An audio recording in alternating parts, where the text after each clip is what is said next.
राधे कृष्णा दोस्तों, आप सभी का अपने YouTube चैनल वृंदा घर आंगन में हार्दिक स्वागत है। आज मैं आप लोगों को चैत्र मास कृष्ण पक्ष की पाप मोचनी एकादशी व्रत कथा सुनाने जा रही हूँ। एक बार चक्रवर्ती नरेश मानदाता ने लोमस ऋषि से पूछा, भगवान, मैं लोगों के हित की इच्छा से यह सुनना चाहता हूँ कि चैत्र मास के कृष्ण पक्ष में किस नाम की एकादशी होती है, उसकी क्या विधि है तथा उससे किस फल की प्राप्ति होती है। कृपया यह सब बातें बताइए।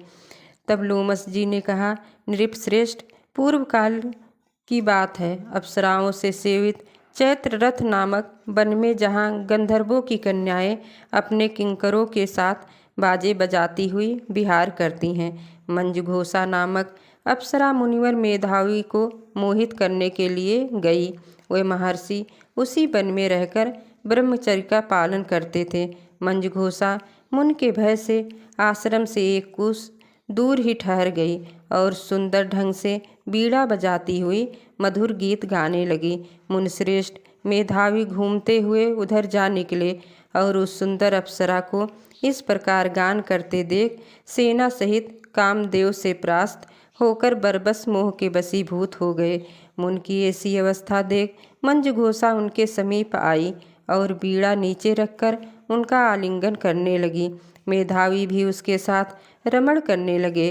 कामवश रमण करते हुए उन्हें रात और दिन का भी भान न रहा। इस प्रकार मुनिजनोचित सदाचार का लोप करके अप्सराओं के साथ रमण करते उन्हें बहुत दिन व्यतीत हो गए। मंजघोषा देवलोक में जाने को तैयार हुई। जाते समय उसने मुनिश्रेष्ठ मेधावी से कहा, ब्राह्मण, अब मुझे अपने देश जाने की आज्ञा दीजिए। मेधावी बोले, देवी, जब तक सवेरे की संध्या न हो जाए तब तक मेरे पास ही ठहरो। अप्सरा ने कहा, विप्रवर, अब तक न जाने कितनी संध्या चली गई, मुझ पर कृपा करके बीते हुए समय का विचार तो कीजिए। लोमस जी कहते हैं, राजन, अप्सरा की बात सुनकर मेधावी के नेत्र आश्चर्य से चकित हो उठे। उस समय उन्होंने बीते हुए समय का हिसाब लगाया तो मालूम हुआ कि उसके साथ रहते 57 वर्ष हो गए। उसे अपनी तपस्या का विनाश करने वाली जानकर मुनि को उस पर बड़ा क्रोध आया। उन्होंने शाप देते हुए कहा, पापनी, तू पिशाची हो जा। मुनि के शाप से दग्ध होकर वह विनय से नतमस्तक होकर बोली, विप्रवर, मेरे शाप का उद्धार कीजिए। 7 वाक्य बोलने या 7 पद साथ साथ चलने मात्र से ही सत्पुरुषों के साथ मैत्री हो जाती है। ब्राह्मण, मैंने तो आपके साथ अनेक वर्ष व्यतीत किए हैं, अतः स्वामी मुझ पर कृपा कीजिए। मुनि बोले, भद्रे, मेरी बात सुनो, यह शाप से उद्धार करने वाली है, क्या करूं?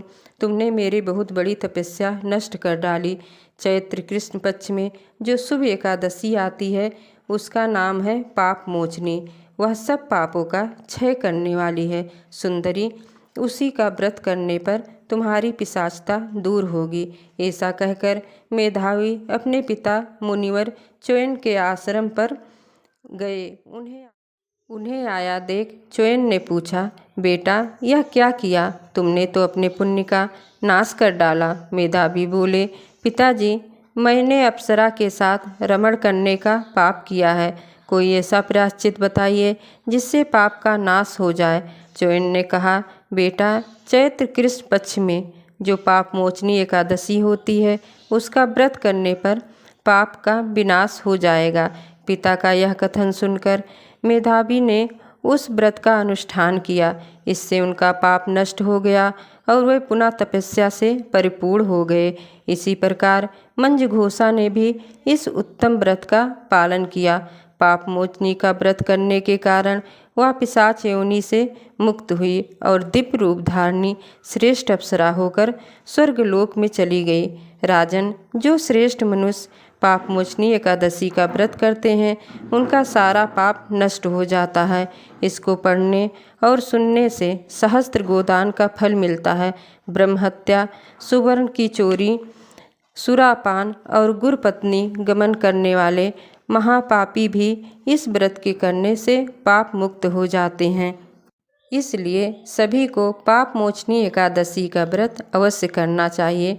दोस्तों, यदि कथा पसंद आई हो तो प्लीज़ मेरे चैनल वृंदा घर आंगन को सब्सक्राइब एवं वीडियो को लाइक कीजिए। राधे राधे।